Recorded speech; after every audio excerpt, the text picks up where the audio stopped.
Very good morning in India and very good evening to the viewers from New Zealand. So it's a combo of evening and morning here in one of the VCM. Very prominent topic has been chosen by my under the able guidance of my chairman and the team New Zealand, the research on investment property market in New Zealand and tax implications. And we are fortunate enough that galaxy of panelists with us.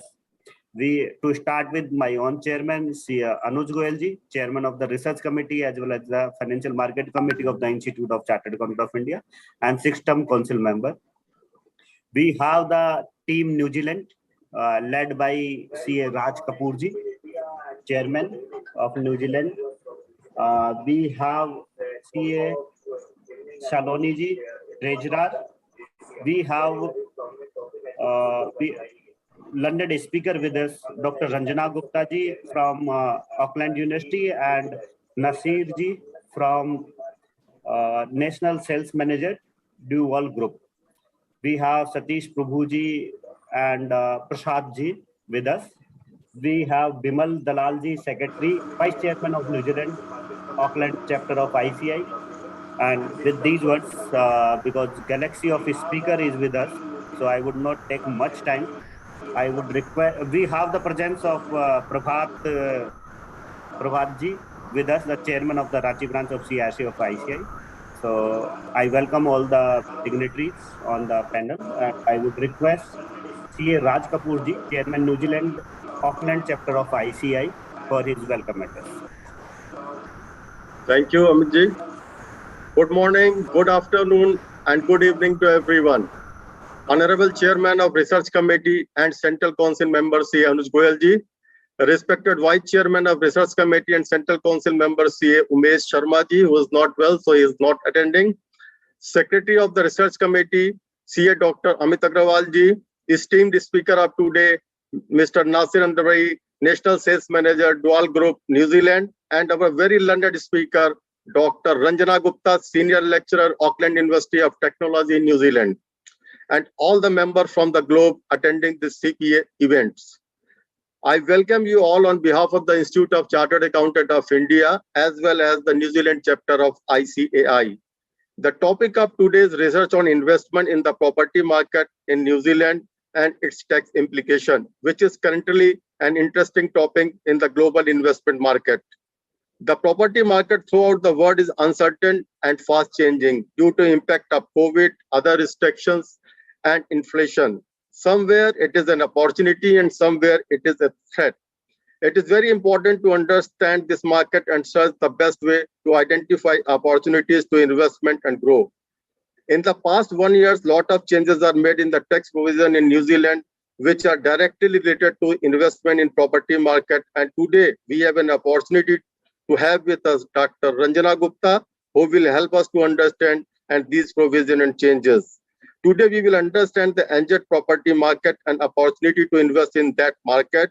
We will also discuss the various tax provision related to residential and commercial properties and various issues related to gift, assignment, and nomination of property. Toward the end, we will have a small question answer session with our speakers, where you can ask your questions and share your thoughts, if any. I am very thankful to entire research committee, especially Anuj Goyal ji, for this best effort and coordination. I will not take much time and request Dr. Amit Agrawal ji to start further. Thank you so much. Thank you very much. Thank you, Raj Kapoor ji, for your wonderful welcome address. Now, I would request Secretary of New Zealand Auckland chapter of ICI, CA Prasad Katkal sir, to kindly introduce our worthy chairman, C. Anuj Goyal ji. Thank you, Dr. Amit ji. CA Anuj Goyal is the Central Council member of the Institute of Chartered Accountants of India. He has made significant contributions to the profession with his extraordinary tenure of 16 years in the Central Council, 3 years in the Regional Council, and 6 years in the branch, including chairman of the Central India Regional Council, chairman of various ICAI central committees, member of the editorial board, and so on. He is currently the chairman of the research committee, the ICAI's oldest technical committee, as well as the chairman of the Committee on Financial Markets and Investor Protection, which organizes training programs, seminars, conferences, and certificate courses on financial markets, investor protection, and other related law. He is also vice chairman of peer review board. He has a vast reservoir of knowledge that is supported by various professional degrees, including CA, CS, CMA, ICWA, LLB, MCOM, DISA, and DIRM. He is also president of Reliable Group of Educational Institutes, Ghaziabad, and director at Lions Club of Ghaziabad since 2005. Please welcome Dr. C.A. Anuj Goyal. Thank you. Thank you, Prasad ji. By mistake, I think you have announced Dr. C. Anuj Goyal ji, but he is going to be doctor very soon because his PhD is going to be completed very soon. So one more qualification is to be added in Anuj ji's qualification. A long biodata is already there. So by name, he is very Anuj, and since his entering in the council, he was Anuj. Till date, he is Anuj, but he is very aggressive in the council. His sixth term in the council, senior was council member of ICI. So I would request my chairman, C. Anuj Goyalji, the dynamic chairman, under his able guidance, many initiative has been taken in the research committee. So better he speak himself. Rather, I am describing what he has taken various decisions. Three years continuously, he is the chairman of the oldest technical committee of the research committee. So I would urge to see Anuj Goyalji for his opening remark. Thank you, Dr. Amit Kumar Agrawalji, our dynamic and young secretary of the research committee as well as Committee on Financial Markets and Investors Protection. I am very, very happy that we are having this VCM organized by the research committee and hosted by the New Zealand Auckland chapter of ICAI, and we are having the presence of my brother CA Raj Kapoor ji. Raj Kapoor ji, 1 second.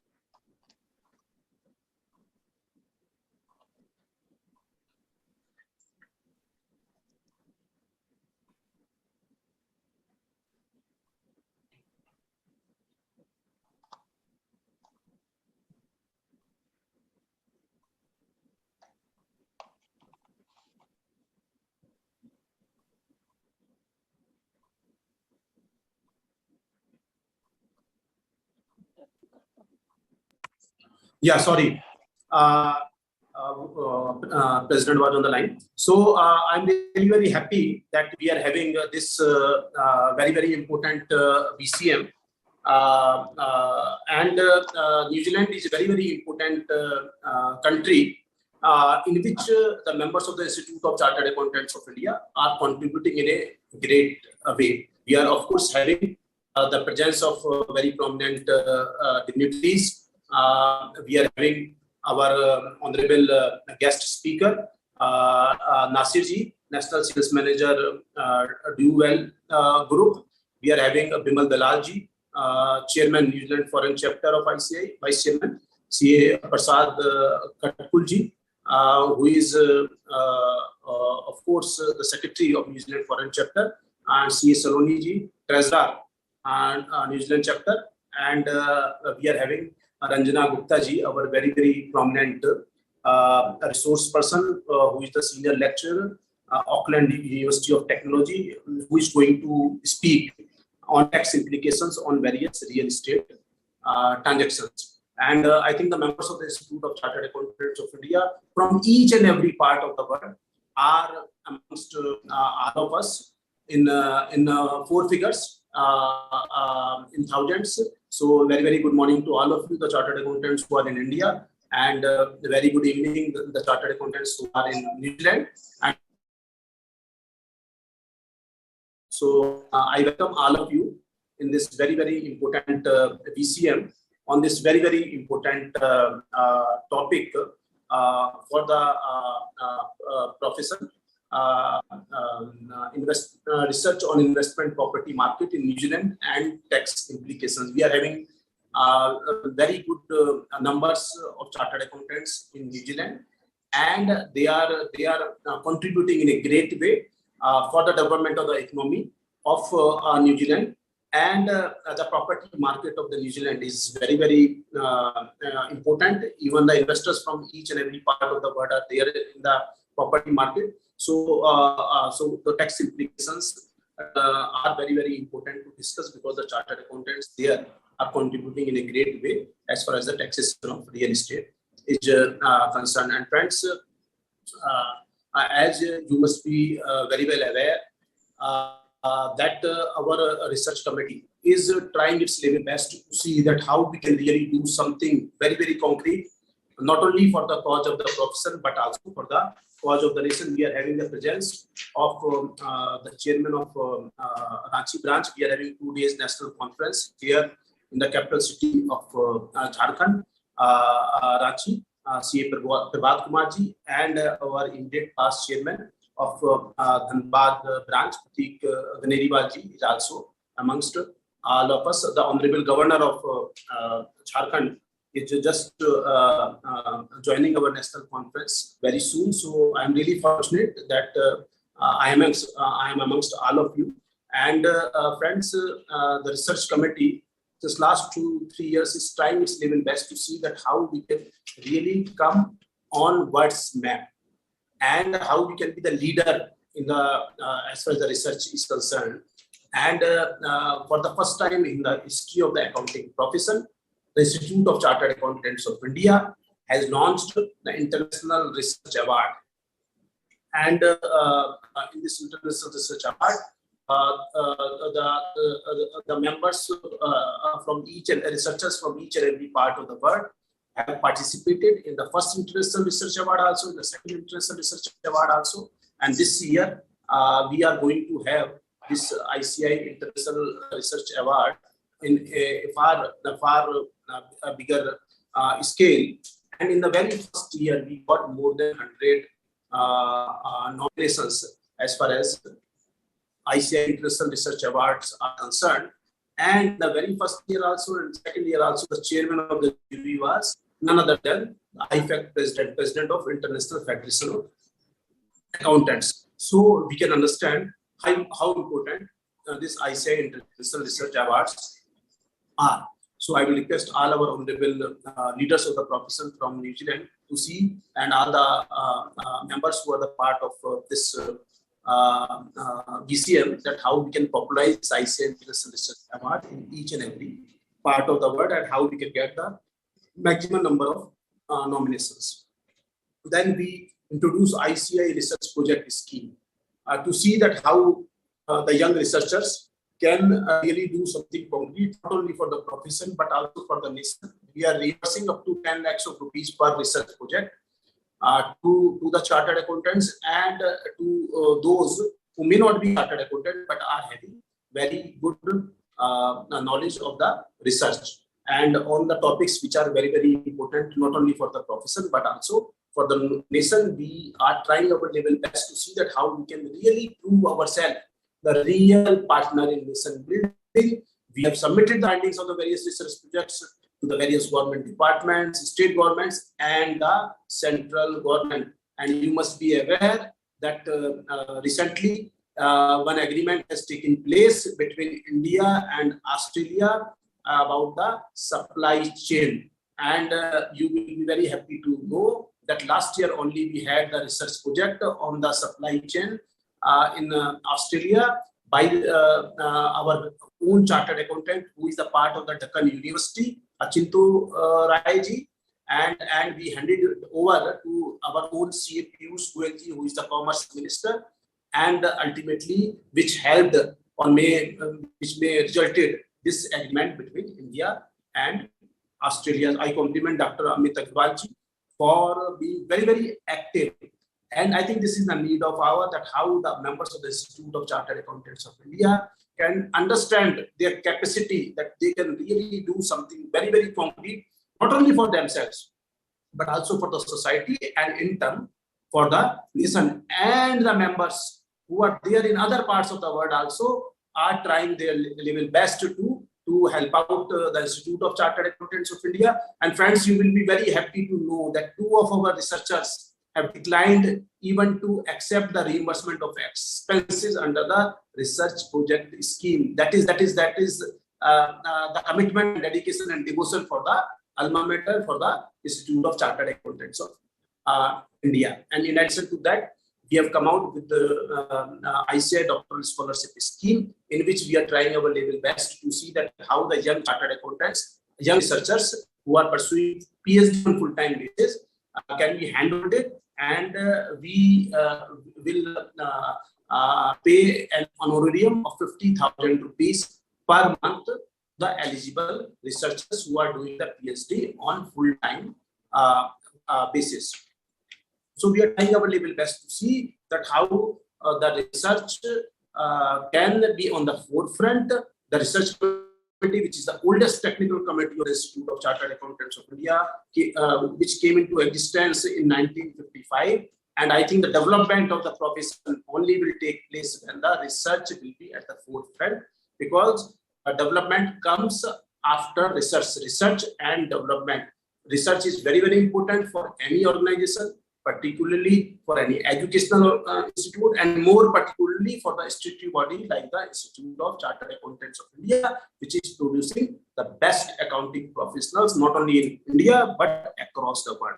So I'm really very happy that our chartered accountants are really putting their best to see that how we can really do something very concrete as far as the research initiatives of the research committee and the Institute of Chartered Accountants of India is concerned. Friends, no matter what career field you are in or how high up you are, there is always more to learn. The same applies to our personal life also.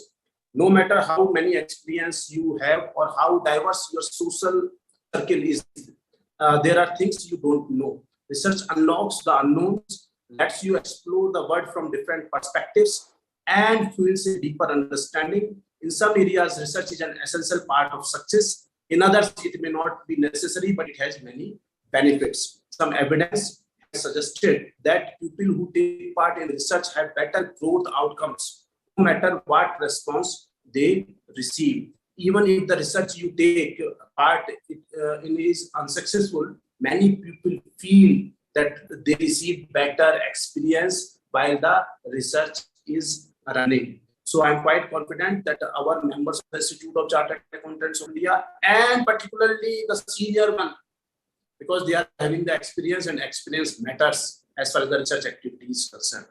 We are having thousands of chartered accountants who are the doctors, and now a University Grant Commission has approved the CA qualification as the qualification for going for the doctoral, for the doctorate.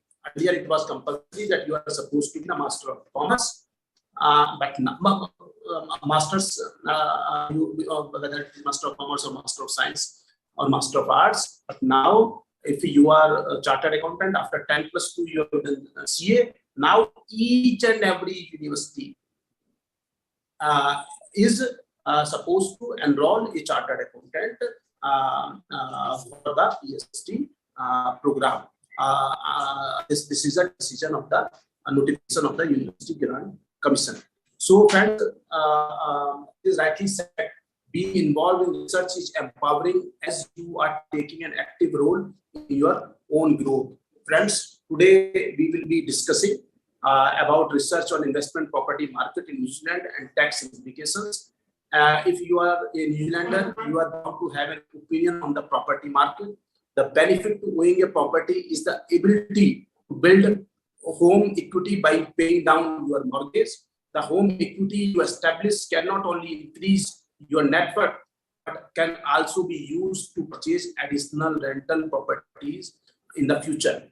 Real estate investing can help diversify your portfolio with assets that provide a higher rate of return, with generally a lower risk than other forms of investments. Too often, those conversations are based on salacious headlines read in Stuff or the Herald, rather than based on facts and data. That's why the webinar will go over the key points and data to let you know how the New Zealand property market is performing right now and how we as members of the prestigious institute may reap the rewards from it.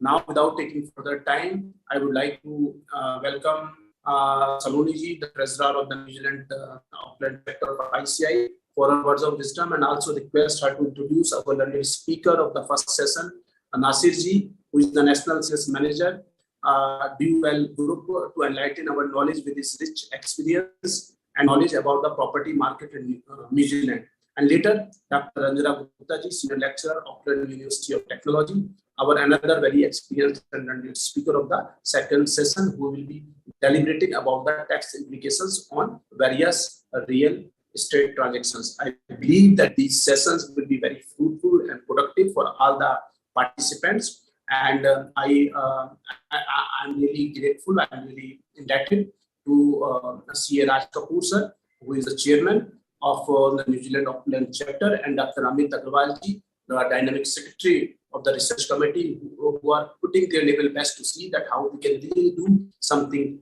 very, very concrete as far as this very, very important country for the chartered accountants is concerned, New Zealand, and we will certainly like to see that how we can have the greater role of the chartered accountants in New Zealand. I once again welcome my very good friend, immediate past chairman of the North branch, CA Pratik Ganeriwal, who is in industry, and now the members in industry are not only the chairman of the branch, the members in industry are the chairman of the regional council, members in industry are the president of the Institute of Chartered Accountants of India. So we are trying our very best to see that how even the members in industry can be very, very active and can play a very active role in the institute's activity. I once again welcome all our honorable leaders from New Zealand Auckland chapter, our resource persons, Nasir ji and Ranjana ji, and all our honorable members who are in thousands in numbers from each and every part of the world to this very, very important VCM for all of us. Thank you very much. Over to Saloni. Thank you, Anand sir. Hello, dear members. It is a great pleasure for me to introduce our first speaker today, who is going to talk to us on the topic Research on the Property Market in New Zealand for Investment, Mr. Nasir Andrabi. Nasir has over 19 years of experience across BFSI, real estate, and hospitality industry. He was awarded Masters in Business Administration from Cardiff Business School, UK in year 2003. He has led large businesses across the globe and has successfully developed businesses internationally. India, Singapore, Southeast Asia, Middle East, and New Zealand being the dominant markets. Currently, he is the National Sales Manager for Dual Group, New Zealand and Singapore, and is responsible for the property development business of the group. Dual is developing real estate in Auckland with the GDV of $1 billion and is one of the leading residential real estate developers in New Zealand. Let's get some insight on the topic from the specialist, Mr. Nasir Andrabi. Over to you, Nasir. Thank you, Saloni. Thank you for that introduction. And thank you very much, everybody. Raj, Anuji, Ranjana ji, Prasad ji, Bimal ji, everybody here in the panel. Thank you very much for having here.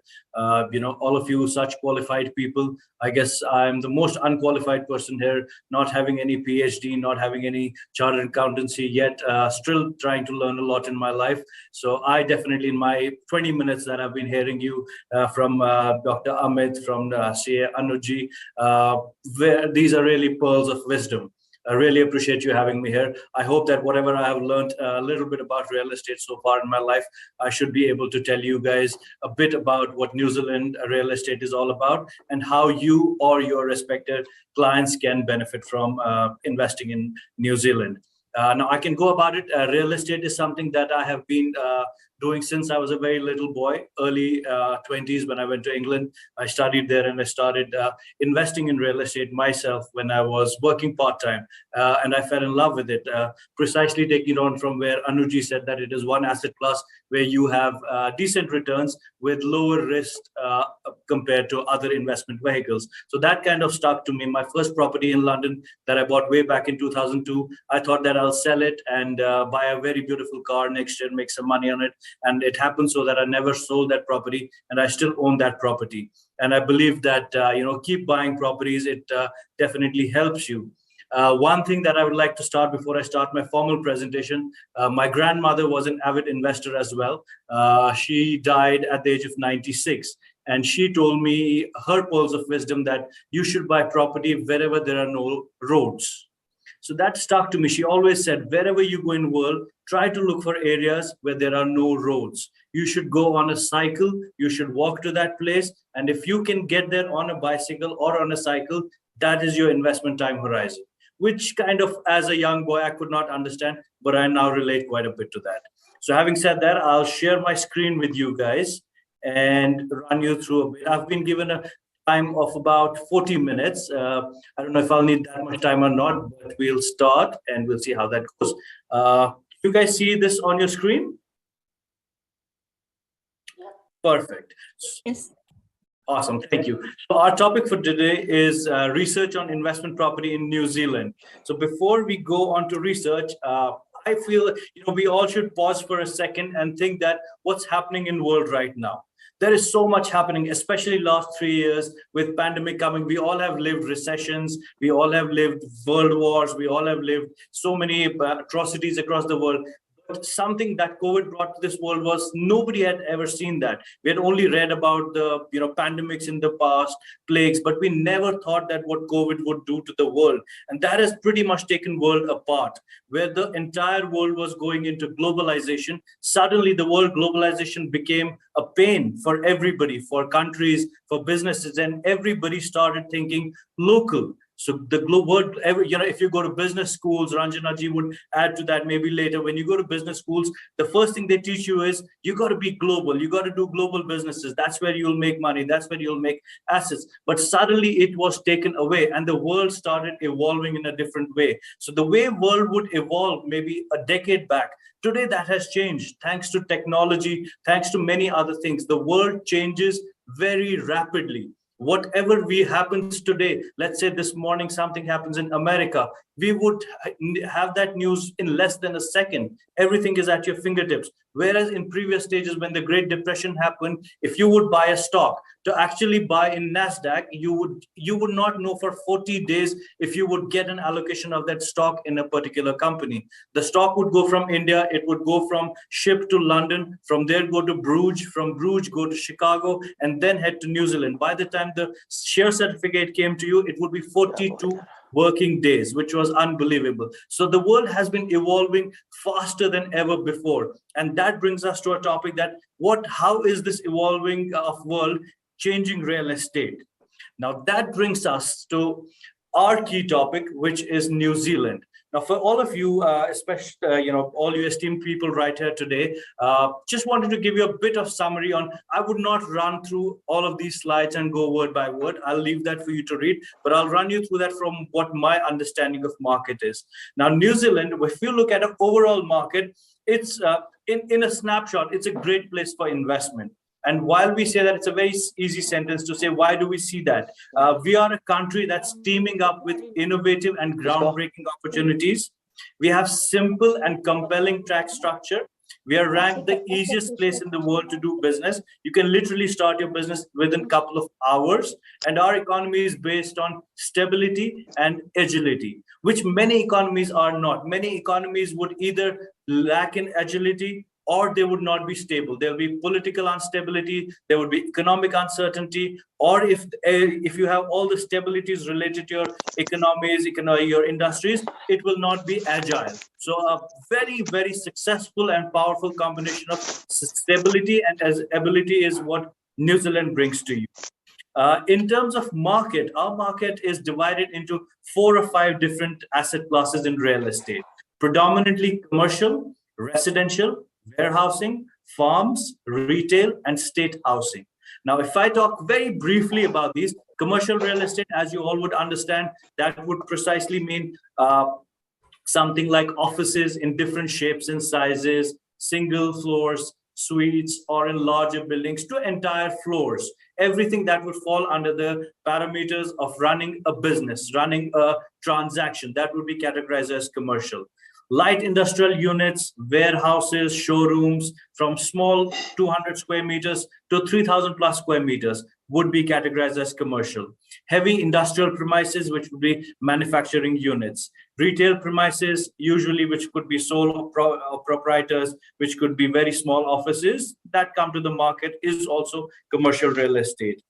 Development projects that including major residential or retirement complexes, which are multi-tier. So you would have lots of commercial people, which is called shop home concept, where you have your home, but you also have a shop there where you would run that. That pretty much falls into the commercial aspect.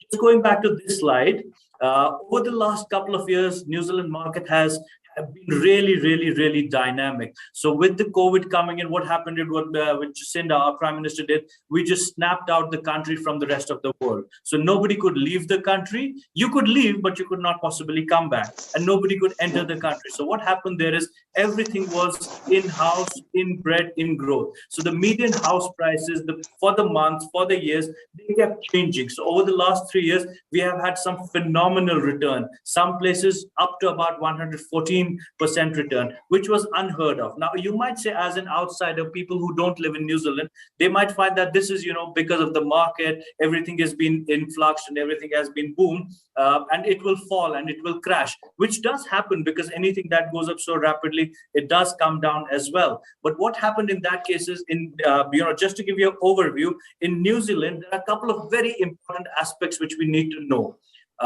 25% New Zealanders are only homeowners. 85% of New Zealanders don't have homes. They're renters.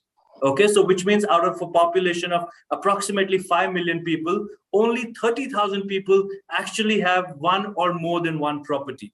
Rest of them live in rented properties, which means that the demand for residential houses, for little commercial spaces, is always extremely high. So when these property prices started changing over the last 2 years, yes, because of the lockdown, there was a huge demand internally, but at the same time, there's a very strong domestic demand here, extremely high domestic demand.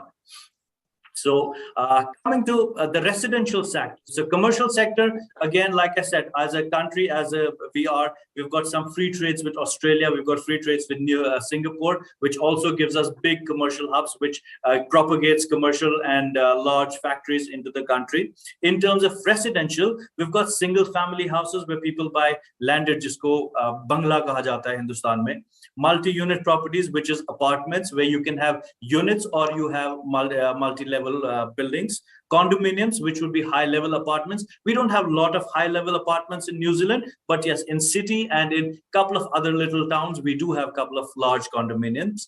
Townhouses. Now, this is a house, basically, if you look at the legal definition of townhouse, it's something where 3 walls are connected to other house. So if it is your roof, it is your side wall or your front wall, anything that is connected to your neighboring house will be categorized as townhouses. This of late has taken off really fast over the last 3 to 5 years time, because the unitary plan, which is as to how you can build properties in Auckland and New Zealand, has been changed, and where you could only subdivide a section into 2 parts. Now you have the option of subdividing and having multiple houses into that property. You also have vacation homes, which is also an investment category where you would buy batches. So you could possibly go, let's say, a town like Coromandel, which is 200 kilometers from Auckland. You could buy batches there and run them as Airbnb or batch care, which also yield you pretty decent incomes because we are a large tourist country. So that should give you a bit of idea about market overview in terms of what New Zealand market looks like, how big the market it is. But the biggest takeaway from that is the internal demand, which is only 30,000 people own multiple properties. So anybody who is cash rich, anybody who's got access to capital, anybody who has got access to mortgage is in a position to buy multiple properties, and the rental demand for those properties is extremely high. Probably worldwide, if you look at rental returns, they're always in the range of 2 to 3%. New Zealand is one of the exceptions where some locations we do touch 5 to 6% rental yields as well in residential properties. Perfect. We will have some question answer sessions in the end. Please let me know if I'm going too fast. I am a bit passionate about real estate, so I do tend to go fast. If I'm too fast, do let me know. I'll slow down. How to buy and sell in New Zealand. Now, this is a question. If you are a New Zealand citizen, if you are a New Zealand resident, easy peasy. You don't have to do anything. Get hold of a broker, get to a developer, tell them what you want, and you can buy a property. You don't have to do it. There's no rocket science behind it. But yes, if you are not New Zealand citizen or a resident, if you are not a Singaporean citizen, or if you're not an Australian citizen, then you need to go through different routes, which will come in different section. But here, the ways of buying, you can go into, let's say you like a property, you can buy that property through an auction. So there's an auction house, you go into the auction, there'll be multiple bidders, and the highest bidder who makes it wins the property. You can buy by negotiation, which means the owner does not want to take the property to auction, but he is open for a negotiation. So he gives you a rough estimate, you get a valuation of the property done, valuation says 1 million, you make an offer accordingly, and then you negotiate it. Buying by deadline. So in certain areas where a buyer would say that I need to sell this property by this deadline, in that case, you pull out offers with a deadline that on this particular date, whichever is my highest offer, I would go into a contract with that property. Then you also can buy property through tender, which is a pretty usual thing. You have a buyer, but in that case, in tender, there's a bit of ambiguity sometimes because it's not a clear way. It's not auction where you're all sitting together. So if I am the seller and there are 10 real estate agent is running my tender, so there can be something which may not be 100% transparent. So if you're somebody who does not, who wants 100% transparency, then auction and negotiation is a better way than going through a tender. And then the final one, which is buying off the plans. When we say off the plans, that's basically when a developer buys a piece of land, he designs a property on it, and you just buy it off the design before the property is ready. You put down a deposit, which means you give them a booking amount of 5% or 10%, and then you pay nothing for settlement by the time the property is ready. So these are 5 different ways how you can buy a property in New Zealand. And once you buy this property, how do you own this property? What is your ownership of this property? Now, different land pieces. There are 4 types of lands in New Zealand. You can buy a freehold property. A freehold property is something which is yours. Nobody else has any covenant on it. Nobody has any interest on it. A leasehold property is something, because New Zealand was a British colony as well, like Indian colony. So as you would know, in India, we also have leasehold properties, 990. In India, it's 99 years. Over here, it's 999 years, so almost 1,000 years. So these properties are leasehold. So you pay a particular lease of the ground lease to the crown. Then you have unit title, which means that you'll have multi-units. Say in one piece of land, there are 5 houses. Everybody has a share in that house, plus you own a common area. Then there is cross lease. Cross lease is usually between 2 subdivided houses. So you have 2 independent standalone houses. They're not joined, but you own the common driveway. So you'll have access. So let's say if you have a 1,000 square meter plot, your house is on 400, the other house is on 400. You have 200 spare, which is equally. So somebody will have half a share, another owner will have half a share. So this is the way how you can buy in New Zealand, how you can sell in New Zealand, and how you can own a property in New Zealand. Now, comparing New Zealand with other economies. So as you guys, you all are high net worth people. You all have done very well in your lives, and you all are in different stages of life. So when you are in a wealth accumulation stage of your life or your wealth preservation of your life, and you don't want to keep all your money in one country, we all want to diversify our money, whether that is for stability, whether that is for higher returns, whether that is for your children's higher education, whatever your independent reason for that is. You have certain, as Indians, we have few options. We look at larger countries. We can look at London being one of the favorite places, US being second favorite place. Dubai has been coming off late a lot. and Singapore, which is exorbitant. Now, these countries are very famous because of certain reasons. These countries are accessible to India. You can get there very quickly. You can go there. There are no restrictions. So anybody can buy, even if you don't have a residency, if you have nothing, I can go to America tomorrow and buy as many properties as I want. So what that does is there is an open market for anybody to go. So there's no cap on. Whereas in New Zealand, there is a serious cap on buying a property. In 2016, government of New Zealand decided that nobody apart from Kiwis, Aussies and Singaporeans can buy property in New Zealand. They did leave some options open, which we will explore after this. But as this is the basic thumb rule that outsiders could not buy. Now, what happens when you have such a rule in place? How do other countries compare to this country, which is New Zealand? In New Zealand, even if when we don't have foreigners buying here, there's a very strong organic demand. Which means the real estate market still, there's a housing shortage of 190,000 houses, which means there are still 190,000 people that sleep in their cars, wagons, tents. They don't have places to sleep. So there's a shortfall. So there's an organic demand. There are stable returns. If you look at last 50-year return in Auckland City, New Zealand, which is the Iraq war, the pandemic, the GFC, all these big events that have happened, Auckland has still delivered a 4.7% consistent return over the last 50 years. Volatility, which is, sorry, I could hear something in the background. Sorry, Nasir. Ranjana ma'am, can we please turn off the mic? That's okay. Sorry about that. So volatility, which is very important. When you buy something, you don't want to be in a market where you have something which is valued at $100 in the morning and it is valued at zero after some policy change. So we don't have a lot of volatility in New Zealand. Most important point to my mind is no stamp duty.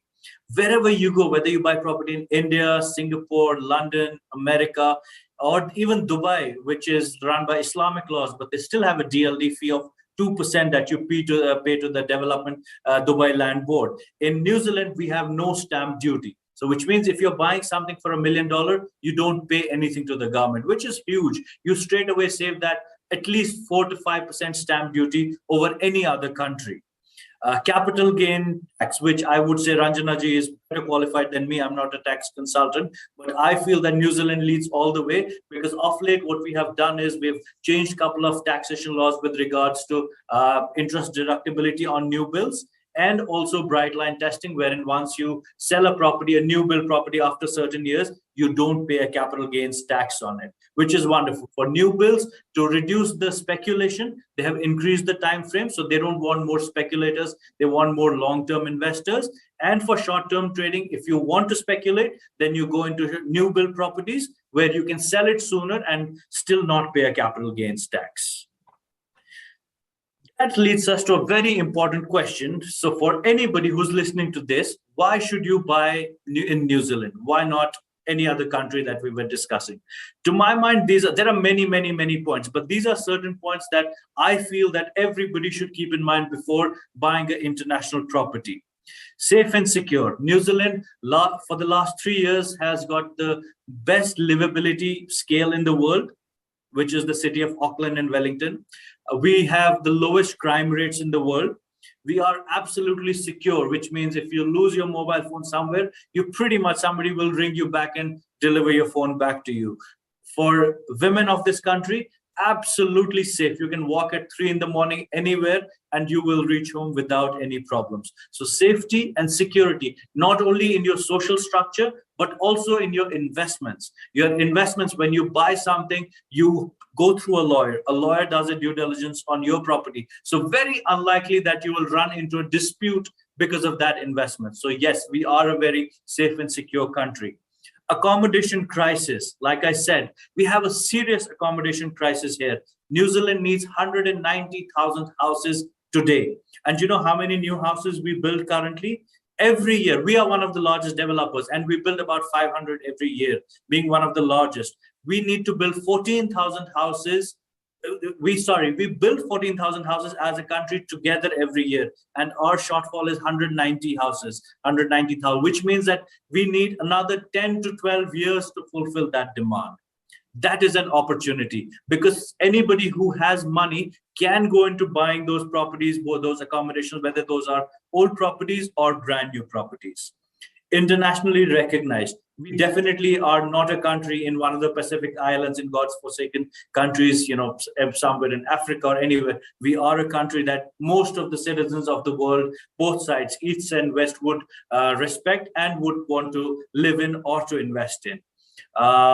COVID response, which to my mind was very, very important, because you've seen worldwide how countries have responded to how COVID came in. To us, our COVID response was very, very strong, very firm. It did have a bit of pain because lots of families were not able to connect with each other, but we saved a lot of lives, which is most important in New Zealand. So not only did we manage to secure the economy, most of the businesses got support from the government. Every business that was short-term would earn less than 60% in the current business year. They got paid by the government. None of the people had to lose their jobs. Employability did not fall, and we saved a lot of lives. So to that, New Zealand pretty much has become world's baby, and it has come out so safe, secure, and amazing in terms of our COVID response that most of the people want to invest in this country. Education, which is very, very critical. I can share with you that a lot of Singaporeans buy properties in New Zealand because they plan for their children after they finish their year 12 for them to come to this country for their education, which is where Ranjanaji is, Auckland University. We've got some brilliant universities across the country and some amazing academicians that teach people. So yes, higher level education is very sought after. Retirement, again, a place where you would love, if any one of you loves to be on the fields, mows the garden, wants to be with a lot of cattle, with a lot of sheep and chicken, this is the place for you to be. You can have a lot of land to yourself. You can live one of the best lives with quality. And just to let you know, because most of you are in India, the pollution levels in this country are almost lowest in the world. So when you raise your children here, they don't get raised with a lot of diseases. They get raised properly with proper care. So that is about New Zealand. And I'm not trying to pull down any other country. I'm just telling you what New Zealand offers, what this country does. Last but not the least, quality of retirement. To my mind, that is very important for everybody. All of us immigrants who are in this part of the world, why did we come here? Mostly our answer would be quality of life, because we spend a lot of time in traffic in some of the countries. Some places we feel very hot, some places we feel very cold. So this country brings you the best of the worlds in terms of weather, in terms of jobs, in terms of incomes, in terms of investments. It definitely stacks on top of the butt. Most recently, the market has been impacted by certain things. Like I said, last 2 to 3 years time, if we look at last 5 years, markets have been, especially when I say market, real estate market, it has been impacted by one, high population growth, which means that, you must have heard that New Zealand recently opened a new visa category for immigration resident 2021, wherein anybody falling under 3 categories could get permanent residency. And almost 200,000 people have gained residency because of that, which has led to a higher population growth in the country. And 200,000 in Indian context is nothing. It is, one village in one part of India, but 200,000 people in New Zealand is a lot of people, High government spending. What the government has done is just, I don't know how many people you know Auckland, between a suburb in Mount Wellington to Auckland Airport, New Zealand government has earmarked $6 billion for infrastructure growth, which is from West Auckland to East Auckland. They are upgrading the motorways, the national highways, the infrastructure hubs, which is related to healthcare and also to education, gone quite a bit. High rental demand, like I said, because we don't have a lot of houses here, so people always need houses. So rentals have gone up by 5% year on year over the last 3 years. Proximity to employment hubs. So what New Zealand has done is we've also started making a lot of satellite towns. So going out of Auckland, like Manukau City, Drury, where we are building satellite towns, creating infrastructure, creating employment hubs, so that not only helps the commercial activity to go up, it also helps the residential to get fulfilled. Proximity to public transport and arterial links. Again, a very, very important topic for us. Market has definitely been impacted by this because we have seen a lot of rail network being drawn down. We have a rapid metro plan, which is here 2020, 2030. So wherever people are investing, they look at the master plan 2030 and buy properties close to those railway links, because that is where the property prices change drastically once those stations come up. And high capital growth, as I already touched upon that. Now, that leads us to a very, very important question, which is, what are the current opportunities in New Zealand market, which is what all of you would want to know, or how the market is looking. Now, all of you are very qualified people, and I'm 100% sure that each one of you can read these graphs better than I can. The left side graph tells you how fast are New Zealand house prices increasing. And this is not a data. I'm not giving you data for last one. I don't believe that property data for now last 2 or 5 years makes difference. This is since 1995. If you look at that, how the property index has done, there are a couple of drops when the prices have fallen. The steepest fall was on 2010, which was end of GFC, and prices fell by just 10%. So when you think of stability of a market, even when it gets really, really bad, the crash was only 10%, which is nothing in real estate, nothing at all. In America, the property prices crashed 100%. People could buy properties at zero value as well. That never has happened. So if you've seen, if you look from right here where my cursor is, since January 2020, here is when the property prices started going really, really, really high. And that is here when inflation worldwide has gone up because of COVID. Obviously, all of you know the supply chain is completely screwed up right now. No country is getting any supply, so which has obviously led to a very high inflation. New Zealand is no exception. Our inflation rates are close to 6.8% right now, which has led to the government taking stance of increasing the interest rates. So our interest rates have gone from 2% to approximately 6% over the last 2 years, which has resulted in a cooling off period right now, which we're going through in the market. So right now, there are a lot of bargains available in the market. There are a lot of better profits. So anybody who has cash right now, anybody who has liquidity right now, it's a great time to buy, because if you bought the same properties a couple of years back, you probably would pay 10 or 15% higher than that. So in a great space of market. This second graph, again, it tells you a bit about price changes year on year, how it affected to a nominal to a real price change. And if you see long term, since year 2000, the overall trajectory is northwards. So you've seen some peaks, you've seen some troughs, but off late, if you look at that right here, which is year 2022, we touched pretty high, and then we are back to a bit of cooling off, which is pretty healthy for a market. Residential real estate. Now, if you look at the picture which is on the right side of your screen right here, now this is a typical new development that you would see that happens in Auckland City. Now, this would be townhouses, like I was saying, so they'll be close to each other, multi-development. Now, this is something which works really, really well.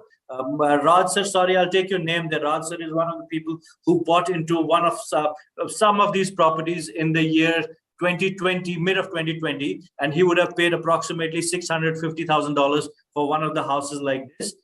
Today at settlement, these properties are $850,000. So each of these houses have gone up by 200,000. Now, if market cools down, it can go down by 10%. So which means $80,000 you can knock off, even 20%, $160,000. Still, you would be positive, and you would be positive by 7 to 8% returns, at least, if not 200,000 crazy return for the last 2 years. So this is the future of Auckland, and this is the opportunity where you don't have to go into larger sections and you can straight away go into these. I'll try to go a bit quick because I think my time is almost ending. Sorry about that. Residential, home ownership, lack of quality housing, demand for new builds, low maintenance housing, managed properties, high rental yields. This is what we should focus on. So if any one of you who's looking at New Zealand as an investment property destination, these are the reasons why you should go for. You'll get better returns. Your properties will be 100% managed. You don't have to pay a lot of maintenance. These are low maintenance houses. The demands for new build is extremely high, and there's a lack of quality housing. And like I said, home ownership is very, very, very meager in this country. This is something which all of you would be very interested in, which is restrictions and solutions for buying for foreign investors, which would mean most of the Indian brothers and sisters I have right here. So foreign, like I said, you can't buy. But foreign investments is crucial for the sustenance of the growth of New Zealand. But the government therefore decided building a vibrant market to welcome foreign investment for good. However, to ensure the protection of New Zealand's interest while maximizing investment flows, certain foreign acquisition of New Zealand shares and assets are reviewed by New Zealand's Overseas Investment Office. So like I said, New Zealand is a wonderful country. They don't want a lot of money. They want to see what money they want. So for that, what they've created is a New Zealand Overseas Investment Office. So any one of you who wants to buy into property, you can write to New Zealand Overseas Investment Office, tell them that this is a particular property I want to buy. Can I buy it? They will come back to you with an OIC's approved project list. They will give you an immigration route or off-plan development. So you can buy off the plan development through OIO route. You only pay a deposit. Before settlement, you would have gained a OIO and then you can settle. Or if somebody wants to move as an immigration, there are two ways of doing it: a $3 million investment and a $10 million investment. There is an entrepreneurship route as well. I'm not an immigration advisor, but yes, I know just a bit about it. $3 million, there are certain questions asked, and you can invest that money into some of the asset classes and gain a residency. $10 million, there are very less questions asked, but yes, you have to prove the source of your investments. On the right-hand side here, how can foreigners buy into property? Like I said, there are three ways of doing it: transitional exemption certificate, and individual application for consent. This is something where you can buy, something where you can live, something which you must sell. So some properties where you can buy, but you must sell before selling. So this should help you out. I will send this to Saloni and she can possibly share this with all of you for records for yourself and for your clients. Current opportunities, lots of opportunities available. You can buy into businesses, you can buy into properties, depending on what you want. If you want to be hands off, then you should look at buying properties, because as I told you, all the reasons why New Zealand makes a very good investment property destination. Or if you want something buying into businesses, New Zealand always welcomes people who want to buy businesses. There are lots of availability, buying a farm, buying a hospitality business, buying anything in manufacturing. There are a huge amount of opportunities, but yes, cash is the king. You have a lot of cash, you will be welcome. Current opportunities, you have negotiable prices, you have longer settlements for your properties, and it's a buyer's market, which I feel that will last for another, I would say 12 to 15 months. That is a time frame where most of you, whoever is looking to New Zealand at an investment route, you should cover yourself in this time space. Why should you buy off plans, or why should you buy new builds? This is very important because there are a couple of benefits that off plans and new builds give you. First, you only need a 10% deposit of the property value. You get today's price for tomorrow. So you put in a clause in your contract wherein if no matter what happens, the developer can't come back to you and ask you for an escalated price if the costs go up. You have the benefit of time.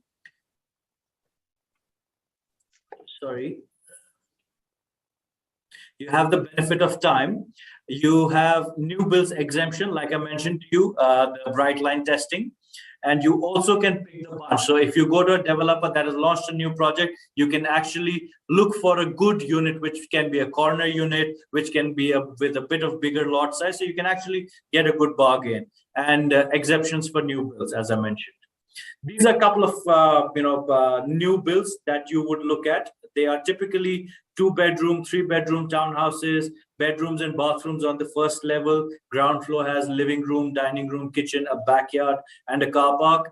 For a young couple, for a family with 1 or 2 children, there are some developers that make 3 or 4 bedrooms as well, but the flavor for investment is always 2-bedroom, 2-bathroom, or 2-bedroom, 1.5 bathroom, and a car park. They are the ones that fall in the right price bracket and delivers a 4 to 5% yield on residential as well. There are a couple of good options. You see this picture on the left. These are dual designs. So on the ground floor, you have apartments. So if somebody is handicapped, or somebody needs support, does not want to go staircases, we have single level units here. And then on top of that, you have duplex townhouses. There are multiple. So these are new concepts that are coming to market. So multiple ways of doing that. Thank you very much, guys. Appreciate it. I hope I've been able to convey the message of why New Zealand, why should this be on your list of if you want to invest in properties, and how you could possibly buy and sell into New Zealand. I'll pass it on to Saloni, and then we can go on to question and answers later. Thank you, Nasir. With the uncertainties that have arisen due to COVID, this was very insightful indeed. Since last few years, we have seen a lot of changes in the taxation of properties, just like the volatile property market itself. And to help us understand the other side of the property market, it is my honor to introduce our second speaker, Dr. Ranjana Gupta, who will be guiding us on tax implications on various real estate transactions.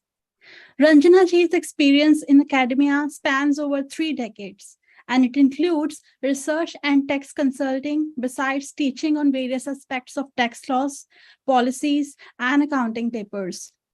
Ranjana ji joined AUT in February 1999 and had been teaching a range of taxation courses to undergraduate and postgraduate students. Prior to this, for more than 15 years, she was a senior lecturer in commerce at Delhi University in India, where she taught taxation, accounting, and management subjects. She has examined PhD theses and master's dissertations from various Australian and New Zealand universities, as well as supervising master's and Bachelor of Business honors students for tax dissertations. Since 2007, she writes chapters in New Zealand taxation, principles, cases, and questions published by Thomson Reuters. She also writes chapter in Foundation of Taxation published by CCH Wolters Kluwer, New Zealand. Ranjana ji has presented papers at international conferences and has published refereed journal articles in New Zealand and internationally. She confidently accepts higher challenges in her academic and professional career and is passionate about sharing her knowledge. Let's hear from the expert of the topic, Dr. Ranjana Gupta herself. Over to you, ma'am. Thank you, Saloni. Thanks for such a good introduction, lengthy introduction. And it's my pleasure to share some of my knowledge and gain some knowledge from the others as well. So without taking any more time, I'll start with the topic. And no doubt Nasir ji has given good introduction of the topic. So he has talked about the land's sales, various acquisition, and therefore I'll go over the tax issues of these land sales. So I'll share the screen. Okay.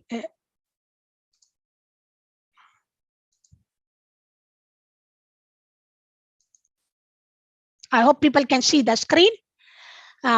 Yes. So I'm starting with the main regimes. I'm not going to cover all these regimes, but under the Income Tax Act 2007, land sales are covered from Section CB6 to Section CB23. Section CB6A to Section CB14 is a type of capital gain tax, because in New Zealand, we do not have a comprehensive capital gain tax. Therefore, what our Income Tax Act is doing is trying to capture the real estate transactions. Land transactions are covered as real estate or real property transactions under these sections, and they are treated as revenue gains because they are the part of Income Tax Act. And in these sections, CB6A to CB14, we try to capture isolated as well as multiple transactions which are involving sale of land. But these sections are not exhaustive, and there are other sections which could capture land sales. And for your knowledge, the Income Tax Act has divided the land transactions, which is real property transactions, and other property transactions separately. For other property transactions, we have Section CB3 to CB5. Therefore, to give you a snapshot of the whole land regime, this slide, as you could say, covers various transactions. I'm not going to cover all these. We have Section CB6A, which is the new one, bright line test. And then we have the old provision, section CB6, which is intention test. And then we have CB7, various subsections and paragraphs, which covers land developers, land dealers, and builders. And then we have section CB14, which captures rezoning profit. And then we have the other section CB12, which covers major development more than minor nature. And we have section CB13, which covers major development of the property. So all these sections were already there, except section CB6A, which was introduced from October 15. And for all these sections, as you could see, there are exemptions under different sections. The exemptions are mainly for residential properties, which is your family home, for business premises, and for agriculture land. In some cases, there was exemption for investment property as well, which was under section CB12, the development more than minor nature. Therefore, before I go over section CB6A, which is bright line test, our old section CB6, which says land acquired with the intention or purpose of resale. I'm not reading the slide, but just to give a snapshot of the slide, as it says that if a taxpayer has purchased a land with the intention to sell, then whenever that land is sold, profit will be taxed under this section as revenue income. So there was no definitive period, but definitive purpose is there. So if suppose a taxpayer has purchased a land in 2008 with this thing in mind, that after a certain price or after a certain period, I'm going to sell this land. Then whether after 2 years or 5 years or 10 years, whenever the taxpayer will sell the land, the taxpayer will be captured under CB6. But it was very difficult for Inland Revenue to capture the taxpayers under this section, because definitive aim, which could be one of the aim from various purposes the taxpayer acquired the land, was very hard to prove. IRD has to approach to the solicitor, to the bank manager to look at mortgage arrangement and other correspondence to establish the definitive purpose of sale. And that's how the taxpayers were getting away from this CB6 and not paying any tax. And to control the market, therefore, this section CB6 has been extended by inserting section CB6A, which is a bright line test. So bright line test compared to CB6 is a clearly defined rule or a standard which is composed of objective factors and leaves no room for different interpretation. So consistent results for everyone. If you have acquired a land and sold within that period, you will be captured. So what's the bright line test? As I say here on the top of the slide, as you could see, a further backstop for not having a capital gain tax. Because we don't have a capital gain tax, so this was a way the government was trying to capture the land transactions under capital gain tax. So bright line test is applicable for residential property. It's not for commercial property. So if a person gets money from sale, transfer, or disposing. So the Act covers everything. It covers transfer, it covers sale, and the Act actually is using all the time the word dispose, because dispose covers not only sale, I want to sell the property, it includes acquisitions by Crown as well. So if the land is acquired by Crown, I have to sell it, no choice, even though I don't want to sell. So a residential land sale will be taxable under the bright line test if the acquisition and disposal of the land takes place. Now it is 10 years, and till 27th before 27th March 21, it was 5 years, with the exception of the main family home. And this family home exception has little bit changed under the 10-year bright line test. And as I say here, for the purpose of disposal, under bright line test, there has to be a change in ownership of property. So this is very important, change of ownership of property.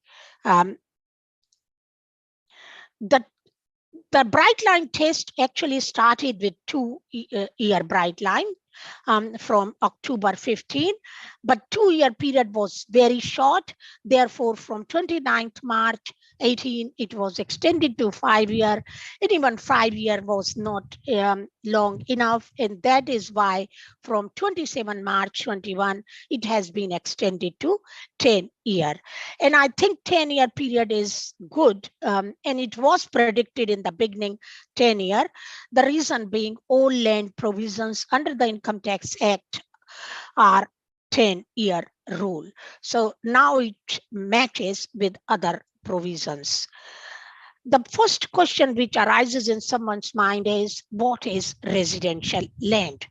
So residential land as defined under the Act is the land that has a dwelling on it, land for which the owner has an arrangement that relates to erecting a dwelling, or bare land, which may be used for erecting a dwelling under the rules in the relevant operative district plan. So even if someone acquires a bare land where they plan to build houses, that's covered under residential land.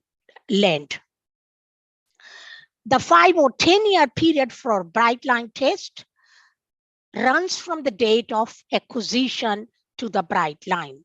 And acquisition is generally the land registration. And the date for disposal of the property is generally the date the person enters into an agreement for the sale of the property. And the date of acquisition is the latest date on which the person acquires an interest or estate, acquires an interest in the estate or property, or the date on which the person enters into an agreement. Now the question is about the exclusion for main home. Main home exclusion from bright line test for disposal in 2 years and 5 years till 27th March 2021, 5-year test applicable. So what was that exclusion before I compare it to the current exclusion? Under the previous rules, the land must have been actually used predominantly for most of the time the person has owned the property for a dwelling that was the main home of the person or beneficiary of a trust that owns the property. So the property must be used more than 50% of the time as the main home of the person. Then only this exclusion will apply. If it is used less than 50% of the time by the main owner, then exclusion will not apply. And exclusion will not apply when only a family member and not the owner has use the property as their main home. So if my son is living on the property which I own, main home exclusion will not apply. And if I own two properties, in one I live 60% of the time and in one I live 40% of the time, then exclusion will apply only to the one where I live 60% of the time. Now, under the new rules, which are applicable from 27 March 2021, 10-year rule, a new change of use rule for residential investment properties.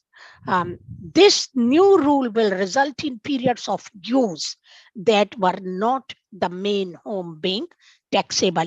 So here we have come with a term called period of use.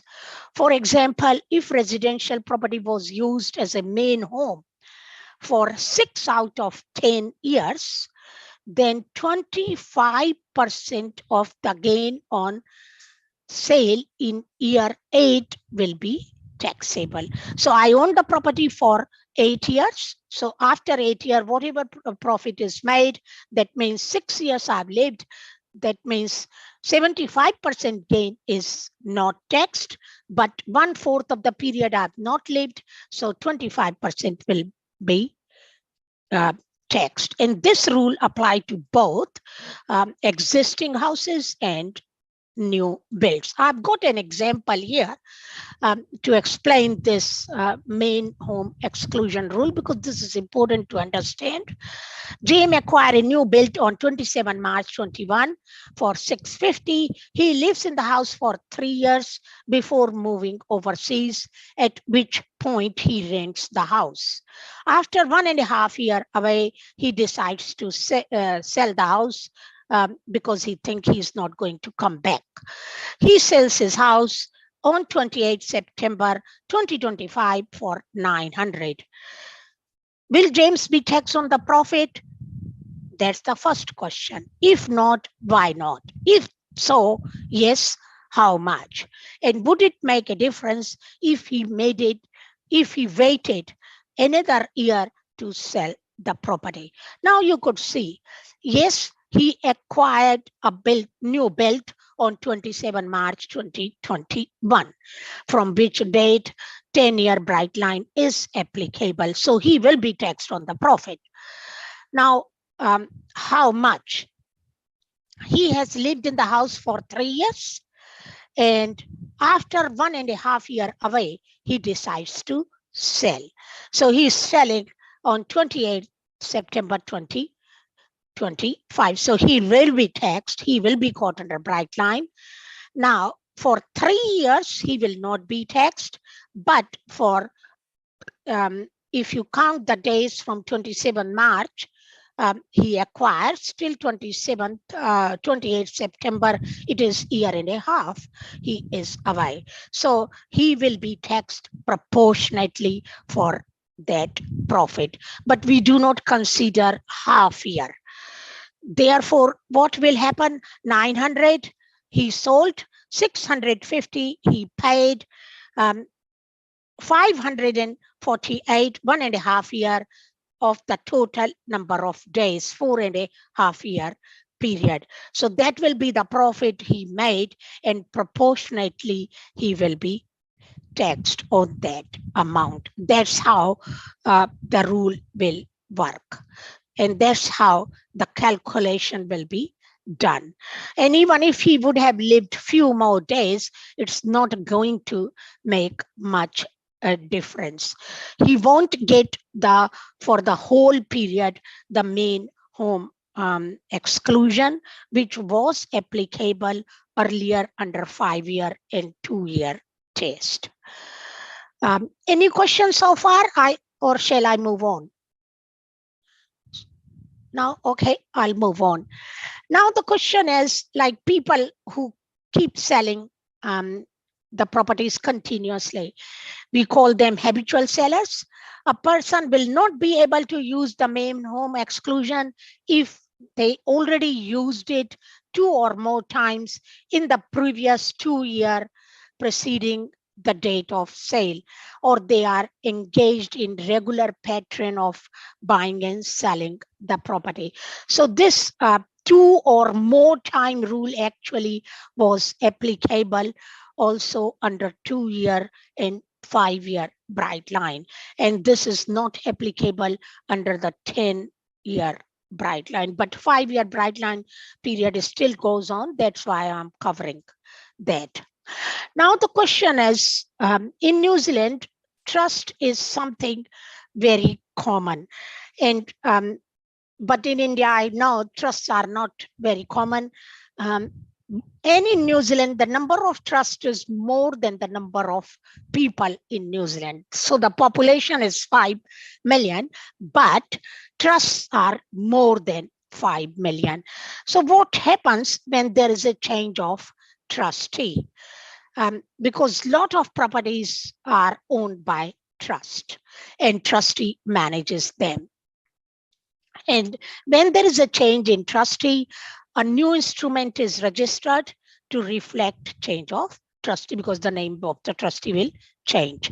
A transfer of land resulting from a change of trustees of trust is not disposal. So it won't affect the bright line. It won't trigger the application of bright line because the Income Tax Act treats all trustees of a trust essentially a single person.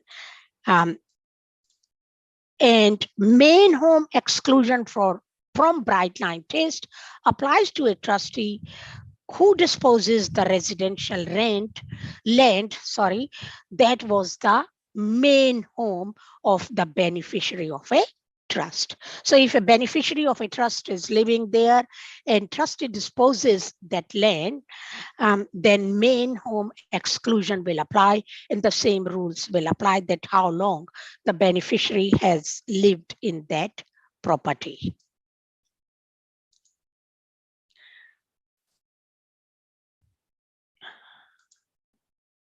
Come on. Why I'm not able to change the slide? It's not changing. Sorry.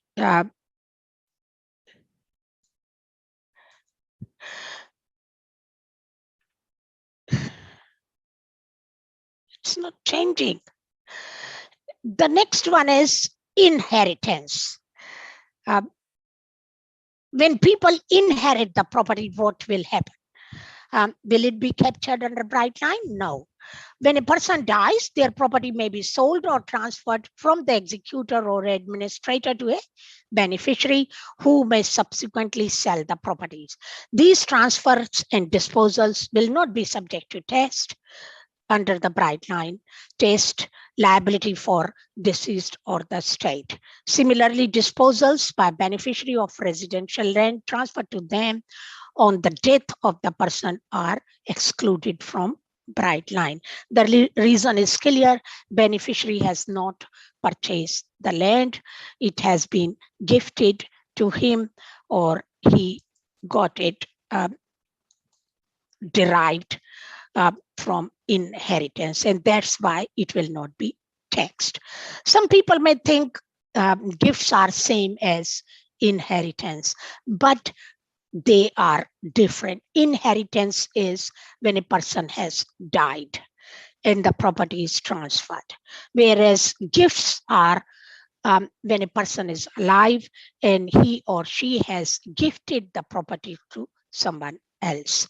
For gifts, the end date for bright line period is the date the person makes the gift of residential land. And this will be the date when the donor has done everything necessary to be done to transfer the property and render the settlement binding.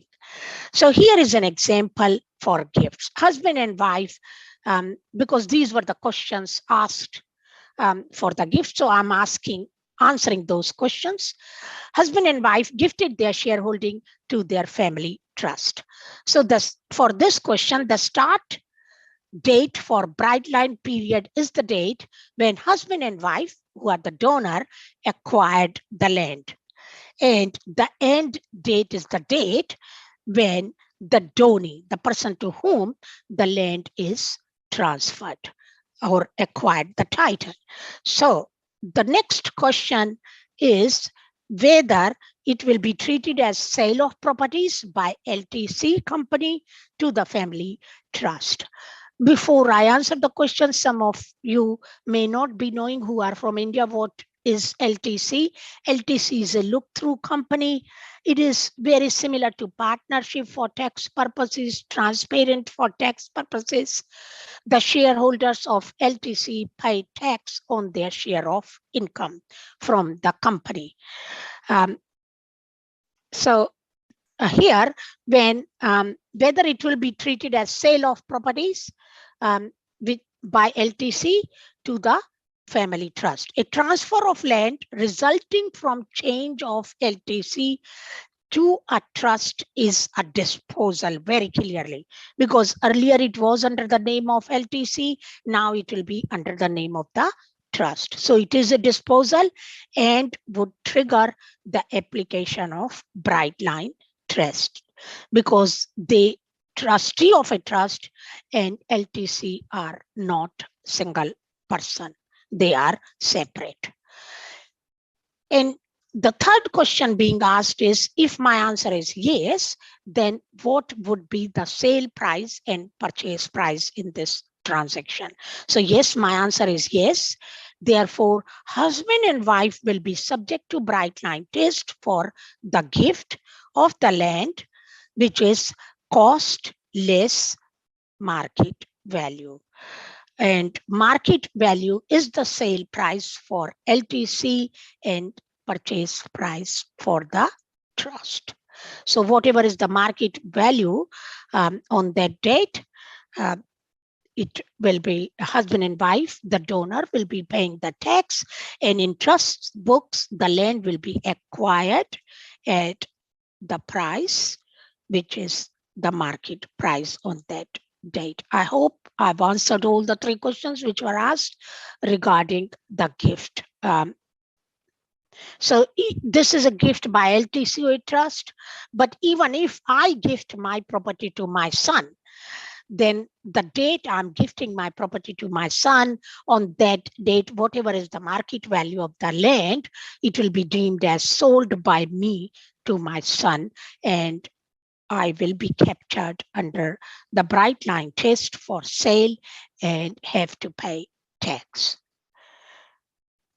Otherwise, a lot of people will get away and the purpose of the regime will fail, I can say that. So that's why it has to be like that, and which is good. Another question which very often arises regarding relationship property. So when relationship breakdowns, property may be transferred between the spouse or the partners. Transfer of property under a relationship property agreement is for the book value, and it will not be captured under bright line, and no income will arise. But if later on the transferee sells the land, then it will be income in the hand of that person subject to the bright line test. So say husband and wife, they acquired the property on say April 2021, in April 2021, and now their relationship breaks down and the property is transferred to one of the person. So that's okay, it won't be deemed as disposal. But if 2 years later the person sells the property, then from the date the original purchase was done, the bright line test will apply. So that's how, that means the original transferee has to wait for 10 years to be out of bright line test, or to get the main home exclusion, the transferee have to live in that property. Then another question asked was about the short stay and long-term stay in residential property. Short stay accommodation accommodation in a residential property has been put on the same footing as long-term accommodation. And I think this is a very good part of our regime or the provisions. Otherwise, people would have converted lot of residential rental properties to short stay accommodation. So they have been put on the same footing because as I say, government want to ensure income tax rules are same between two types of accommodation. A transfer of land resulting from short stay accommodation is disposal and would trigger application of bright line. So it is not like hotels or motels for which we have separate rule. Short stays, like people have their houses and they give them people to come and live for like bed and breakfast and these sort of things they offer for accommodation, and it will trigger the bright line test. A tax advantage for short stay accommodation might encourage people to convert long-term rental properties to short stay accommodation, which can affect the reducing housing supply for New Zealand, and that will be against the objective of the government, and that's why it's the same rule. And short stay accommodation is exempt if it is provided in the main house. So I have a house where I live with my family, but in my house, I provide short stay accommodation, 1 bedroom, I provide a short stay accommodation to people. So like Airbnb, etc. Then in that case, it will be deemed as my house and I will get exemption as main home exclusion because I'm only offering 1 bedroom for that purpose.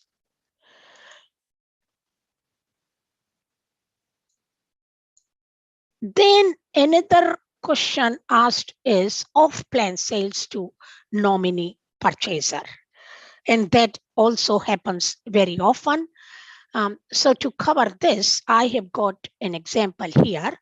An individual entered an agreement to purchase the land and new apartment off plans on 26 March 18. The sale and purchase agreement contained a standard and or nominee clause. Settlement was to occur once the title to the land was issued and construction of apartment was completed, and the trustee settled the purchase in February 2020. So no doubt it is under 5-year bright line test. In April 21, trustees entered into contract to sell the apartment. So here the key is the sale and purchase agreement contained standard and or nominee clause, and or nominee, not on behalf of nominee. So the difference now I'll explain. In April 21, the trustee entered into a contract to sell the apartment. Does April 21 sale fall outside the bright line loan rules given the date, given the sale and purchase agreement is dated 26th March 18, which was 2-year bright line, because from 29th March 18, we have 5-year bright line. So 2-year bright line, 29th, 28th, 26th March 18, 2-year will be 27th March 22. Therefore, in April, trustee enter into a contract to sell. Or is the relevant date February 20 when the title was registered in the name of the trustee? So whether we should go 26th March 18 or when the title registered, then it will be 5-year bright line. So here, when a person enters into a sale and purchase agreement, and that person and or nominee is named as the purchaser. So and or nominee is named as the purchaser. Before settlement, that person may then choose to nominate someone else to complete the purchase. In this situation, nominee does not acquire an interest in land until the date they are nominated as purchaser. So here, trustees are not treated as having entered into the agreement when the individual did. And bright line period for the trustee would not have commenced when the title for the property was registered in their name. 20, and the sale would have been within the bright line period, and section YB 21 will not apply here. But if he would have been purchasing on behalf of the nominee, then of course the situation will be different. And that's why when we enter into a deal of and or nominee, we have to be very careful. Because if it is on behalf of the nominee, then on the date the purchaser into an agreement, it's from that date bright line will trigger. But if it is and or nominee, and after a period someone else enter into a contract as a nominee, then from that date bright line will trigger. So in this case, when the trustee signed the deed, from that date bright line will apply, or the sale will be deemed. Another key point which is relevant for foreign offshore purchase and sales is residential land withholding tax. Because for last few years, restrictions have been placed on foreign investments or foreigners buying properties. Therefore, to control this foreign investment, we have come up with residential land withholding tax as well. And this residential land withholding tax applies when an offshore person, offshore residential land withholding person, disposes the residential land located in New Zealand, and that land is subject to bright line. And the offshore RLWT person covers natural people, trustees, companies, partnership, everyone.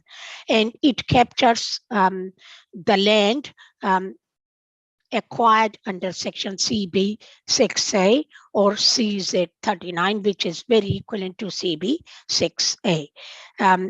And our residential withholding land tax has to be paid even if it is main home of the person, residential home of the person. And this residential land withholding tax will apply once 50% or more of the purchase price is paid. And the vendors, the vendors conveyancer has the primary responsibility to withhold and return the amount to inland revenue. And if the vendor doesn't have a conveyancer, then responsibility falls on the purchaser.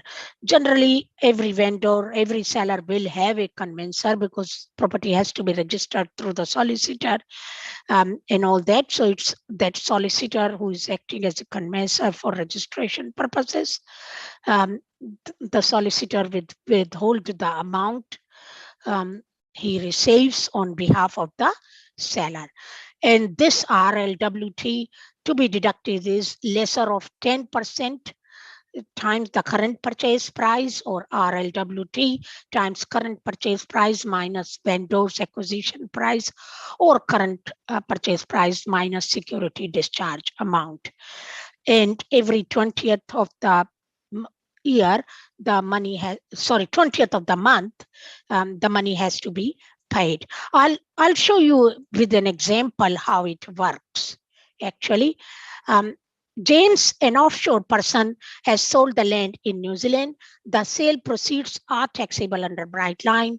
James purchased the property at a cost of $450, sold it for $500. James has a $400,000 registered mortgage on the property with BNZ in New Zealand and has no outstanding rates.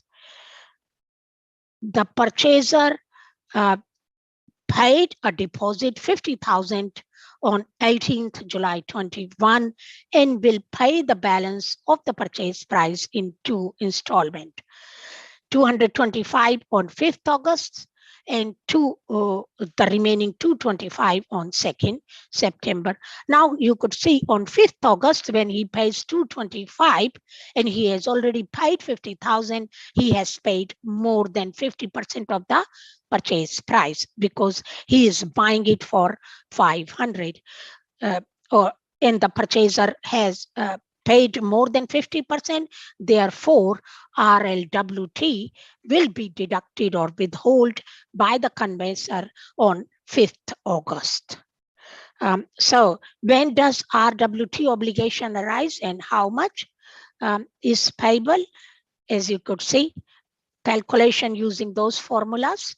The profit is 50,000, so it is 50 on 50,000 profit, it will be 33%, which is 16,500, and this will be due on 5th August and has to be paid to IRD by 20th of the following month, which is 20th September 16.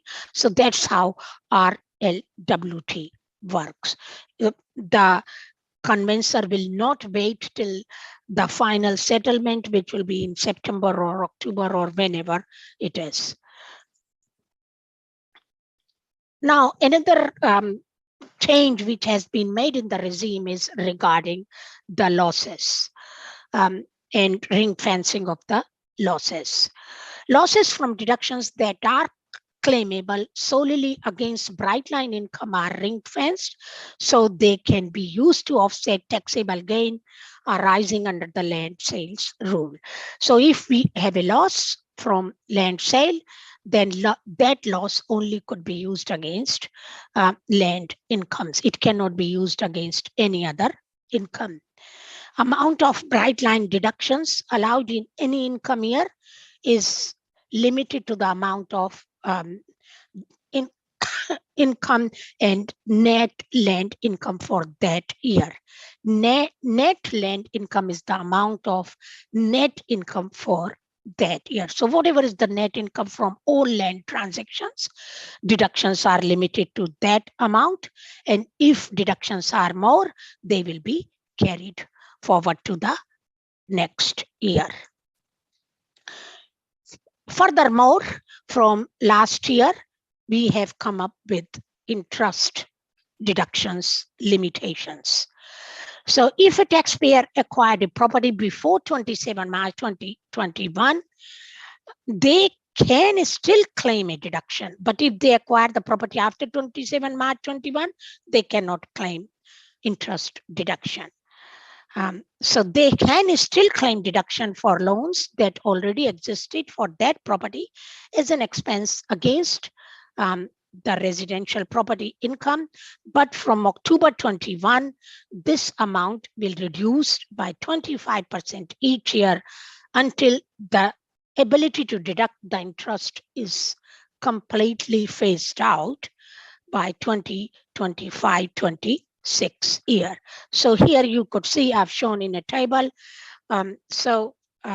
From April 1, 2020 to 31 March, interest deduction was 100%, but because it applies from 30th September 21, therefore from October 1, 21 to 31 March 22 to 75%.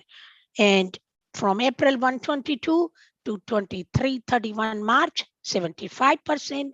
Then the next year, it is 50%, and following year it is 25%. And after 31 March 25, no interest deductions are allowed.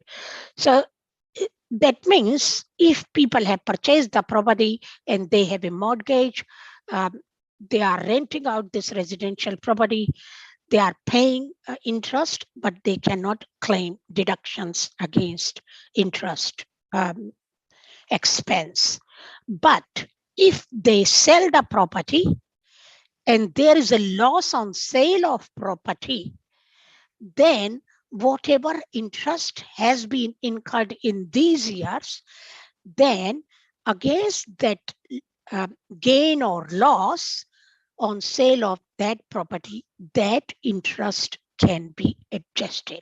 So if suppose I made a gain of $50,000 or $100,000 on sale of property, I'm captured under bright line test, and in this period, over a period of say 4 years, I paid $70,000 interest, then I can claim $70,000 interest I paid against the gain of $100,000, and my taxable income then will decrease with $30,000.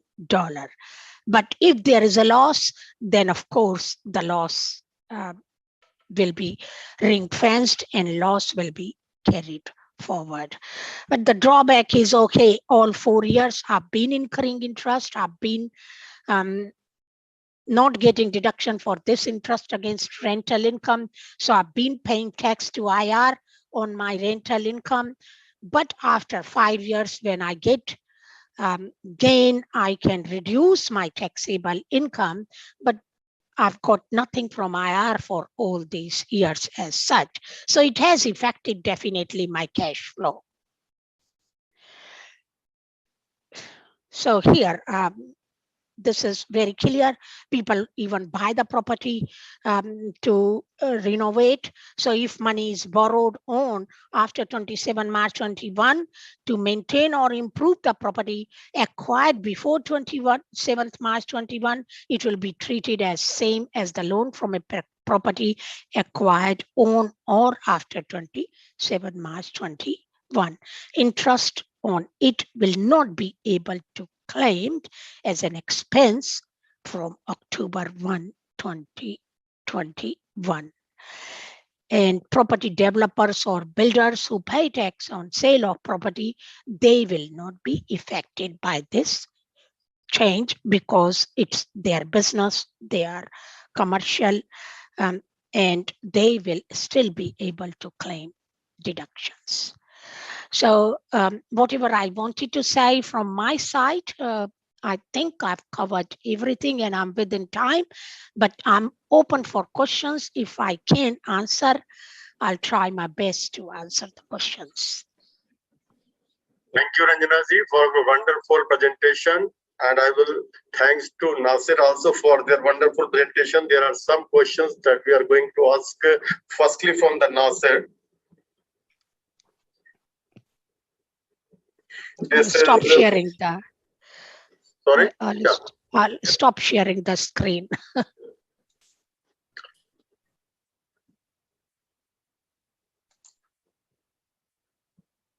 Nasir, there is a question from Mr. C.A. Krishna from Chandigarh. Can Indian resident buy a residential property from India and PR will be available from that, and any limit of fund investment to buy that property? There is a minimum amount. I'm not an immigration lawyer, but like I told you, there are few ways that you can. There is a $3 million and a $10 million investment scheme where if you invest through that route and you can use that money to buy properties. But to answer the question, if he just buys a house, simply one house, and apply for immigration, no, I don't think that is an option. And another question from Sanjay Kumar for Nasir. Is there any fundamental reason why New Zealand residents avoid investing in property? Are they better option for investment, or do Kiwi culturally believe in sending VCM, or they generally risk adverse?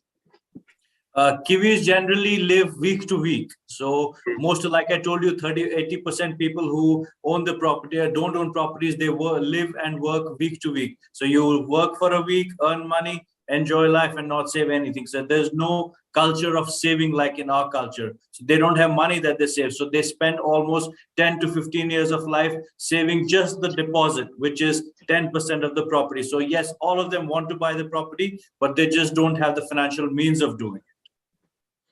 Another question from CS Shahzad, India, from Surat. Question for Nasir. Can a small retail investor also invest in New Zealand real estate? Are there REIT, Real Estate Investment Trust, in New Zealand that one can invest in? Very good question. There are a couple of REITs in the country, but there are also, like the company that I work in, we have a specified department, Capital Partners Division, wherein you can invest into the fund, and the fund gives you access to returns on the properties that the fund owns, or a guaranteed return. So which means, let's say if you put in $1 million or $100,000, whatever you want to, you get a 10% assured return on it. So yes, there are a couple of options that, and for overseas investor, as long as you're not buying property directly, you're free to, you can buy a company, you can, that company can buy into as shares, that company can buy into investments. Yes, you are open to do anything that you like. Okay, thank you, Nasir. There is one question from me. I just want to understand what is the benefit in buying the off plan? Raj sir, I think most important for me, when you buy off plan, one, you buy the property from, when you're building the property, you're putting the first brick to ground. That is when your value starts building. Once the house is ready, जब एक बार घर बन जाता है, उसका एक intrinsic value बाहर निकल गया होता है. But जब आप जमीन पे पहले घर बनाना शुरू करते हैं, when you start building it, you are the first owner of that property. You set the value for that property. So anything more than that. So for in your case, when you bought a property 2 years back at 650, the value when you settled was 850. Now anybody who buys after that, they will get the return as per the economy, 7%, 8%. But the biggest gain will always be for the person who enters at the beginning, which is buying off the plans. And my second question is it easy to sell before settlement? Absolutely. I mean, it's you have, in certain developers have restrictions on before selling. Certain developers have time limit when you can sell, and certain developers don't have any restrictions. So there are people available that would always be, depending on the location of the properties. Yes, you can empanel a real estate agent, and they should be able to sell that for you before settlement. Thank you, Nasir. Now the question from Ranjana ji. The CA Vijay Kelkar from Auckland, they are asking, will not there be bright line exemption since it is a new build and sold after 5 years? If it is sold after 5 years? Yeah. No, if it is sold after 5 years and they did not acquire the property with an intention to sell, and they are not captured under any other case, then of course, I mean, they are not captured under CB7 builder or developer or rezoning, then there will be no tax on the profit sale. Another question from him. What about distributions of property from trust? Distribution of property from trust to beneficiaries. Yeah, distribution from of the property by trustee to beneficiaries. If it is not used as beneficiaries' main home, will result in sale of property, and there will be tax implications. Bright line rule will apply. And there's one question from myself for you. But before this trustee distribution, I must clarify one thing. If the trustee acquired that property, that means the property in the trust was acquired, because trustees could change over 3 year, 4 year time period. So the original date on which this property was acquired by the trustee. It could be trustee A originally acquired the property in 2018, and then trustee B acquired in 2020, then trustee C acquired in 21. It doesn't matter. So from the original date the property was acquired in the trust, the rule will apply. Okay, one question. Suppose I form a company and I bought a property with the intention that I will use this property for my corporate office. Yeah. And it is shown under the fixed assets. Yeah. After few years, my mind is changed. Now I want to sell this property and I converted that fixed asset into stock in trade. And then I thought that property is a stock in trade. My question is, when there is a change from fixed assets to stock in trade, is there any capital gain or any tax on that or not? To my understanding, when this property was acquired by company, and the company acquired this property to use as business premises, right? Yes. So company acquired the asset as business premises, and for business premises, CB 6A do not apply because it is only for residential land. And if it is a sale of business premises, if they are used as business premises and then sold the business premises by company to another company or partnership, then bright line test will not apply. And then that other business, whether it is using it as a stock in trade or whatever, they could do that. But company will not be captured under bright line if they are their business premises and used for that purpose. There is some little difference. What I want to know, I have not converted that property in any premises or any, it is a bare land. I bought it with the intention that I will construct a house or construct a building for my businesses. But currently I don't have any premises on there. It is bare land. It is bare land, but acquired for the purpose of business premises. Yeah. So the land is meant to be used as business premises. The land is not meant to be used as residential. So that doesn't matter. It is still business premises acquired with that intention and sold as business premises. So exemption will apply. Business premises exemption, CB 19 will apply, and it will not be captured under CB 6A. Thank you. Because the bare land rule clarifies this, that bare land should be used or meant to be used either as dwelling or as business premises. Thank you so much. There is no more questions now. I will request Bimalji to proceed further. Thank you. Thank you for listening me. Thank you so much. Thank you.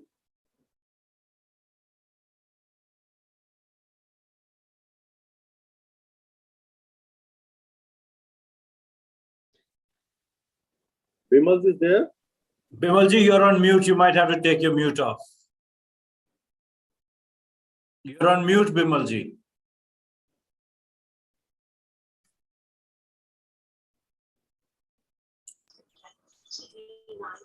Now, everybody can hear me? It is now. Okay. Good. Honorable Chairman of Research Committee of ICAI, CA Anuj Goyalji, Dr. Amrit Agarwalji, Chairman CA Raj Kapoorji, dignitaries and friends. Unlike other countries, here in New Zealand, investing in property is perhaps the only avenue to park surplus fund and create wealth. Since last few years, we are facing an acute shortage of houses, especially in Auckland.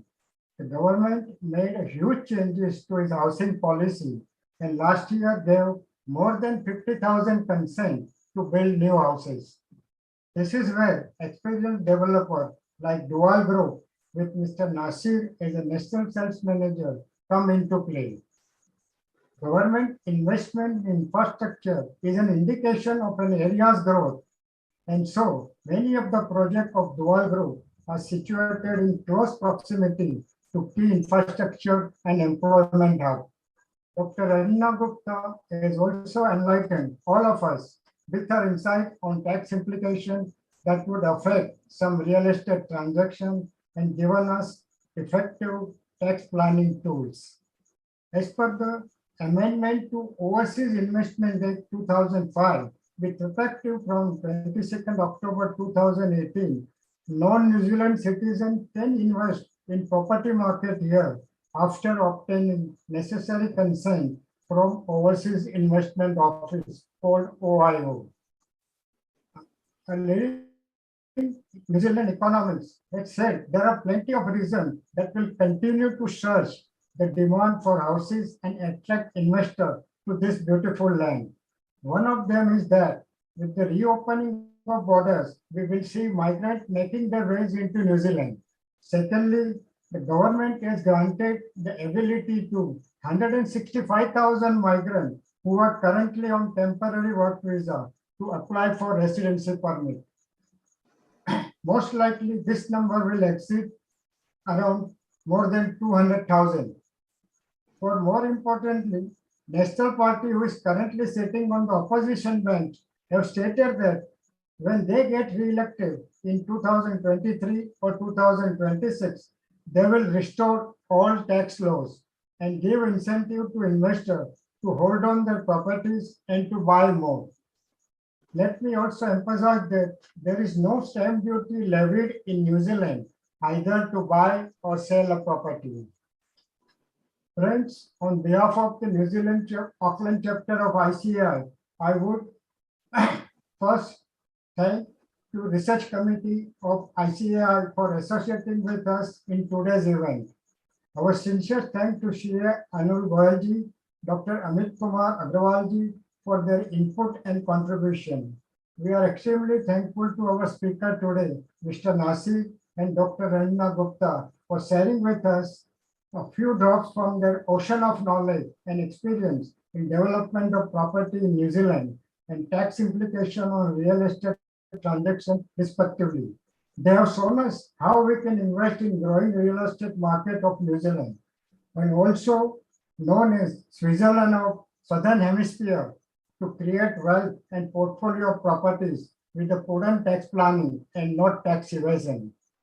Last but not the least, I would like to thank our chairman, CA Raj Kapoorji, who has been the brand behind this event, who himself has a passion for investing in property market in New Zealand, and our secretary, CA Prashad Khatkul, treasurer, CA Saloni Chande, and our program coordinator, CA Satish Prabhu, for their efforts in putting together this event. Thank you all the members of the chapters and friends across the globe for attending this meeting today and looking forward to more such events in the future. Enjoy rest of the day. Thank you. Thank you, everyone. Thank you so much. Thank you.